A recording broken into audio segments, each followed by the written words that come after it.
Praise lord. దేవుని ఉన్నతమైన నామమునకు మహిమ కలుగునుగాక. ప్రభు పేరట మీ అందరికీ హృదయపూర్వక వందనాలు. ఈ ఉదయకాలము దేవుని వాక్యాన్ని విందాం. అపోస్తుల కార్యములు 10వ అధ్యాయము 25వ వచనము. పేతురు లోపలికి రాగా కొర్నేలి అతన్ని ఎదుర్కొని అతని పాదముల మీద పడి నమస్కారము చేసెను. ప్రియమైన వర్లరా, ఇక్కడ కొర్నేలి గురించి రాయబడింది. చూడండి, కొర్నేలి ఒక శతాధిపతి అండి. అంతేకాకుండా ఒక మాటలో చెప్పాలి అంటే దేవుని ఎదుట ఎంతో భయభక్తులు కలిగి ప్రజలకి బహుధర్మం చేస్తూ ఎల్లప్పుడూ కూడా తన ఇంటి వారందరితో కూడా దేవునికి ప్రార్థన చేయవాడు. మరి దేవుడు తన యొక్క ప్రార్థన ఆలకించి దేవుని దూతను కూడా అతని దగ్గరికి పంపించాడు.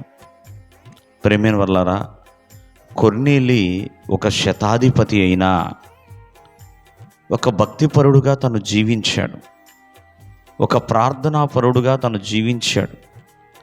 ప్రజల ఎడల ఒక సహకారిగా, ఒక సహాయకుడిగా, ధర్మం చేయవాడిగా, మరి తను చేసిన ప్రతి ధర్మ కార్యము దేవుని సన్నిధికి చేరిందండి.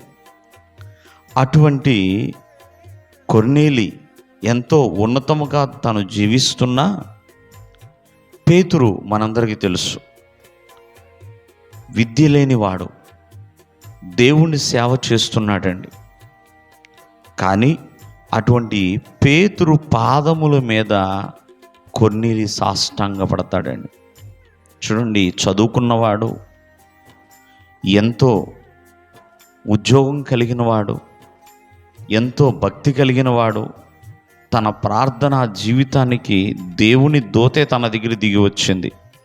అటువంటి కొర్నేలి పేతురు లోపలికి రాగా కొర్నేలి ఎదుర్కొని అతని పాదముల మీద పడి నమస్కారం చేశాడండి.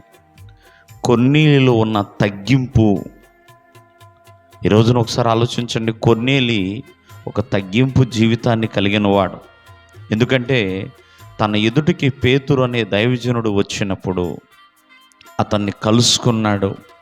ప్రేమైన వల్లరా, చక్కగా అతని ద్వారా బాప్తిస్వాన్ని పొందుకున్నాడు.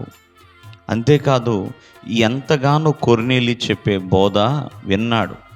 ఈరోజున కొర్నేలి వంటి తగ్గింపు జీవితాన్ని కలిగి ఉండాలి. నీలో ఎన్నైనా ఉండొచ్చు, భక్తి అయినా ఉండవచ్చు, ప్రియమైన వర్లరా, మంచి కుటుంబాన్ని కలిగి ఉండవచ్చు, ఆస్తులు కలిగి ఉండవచ్చు, ఉద్యోగాలు కలిగి ఉండొచ్చు, ఎంతోమంది పనివారిని కలిగి ఉండొచ్చు, ఎంతోమంది మీద ఒక అధికారిగా అయినా ఉండొచ్చు. కానీ దేవుని ఎదుట మనం ఎల్లప్పుడూ కూడా తగ్గింపు జీవితాన్ని కలిగి ఉండాలి. దేవుడు మిమ్మల్ని ఆశీర్వదించునుగాక. ఆమేన్.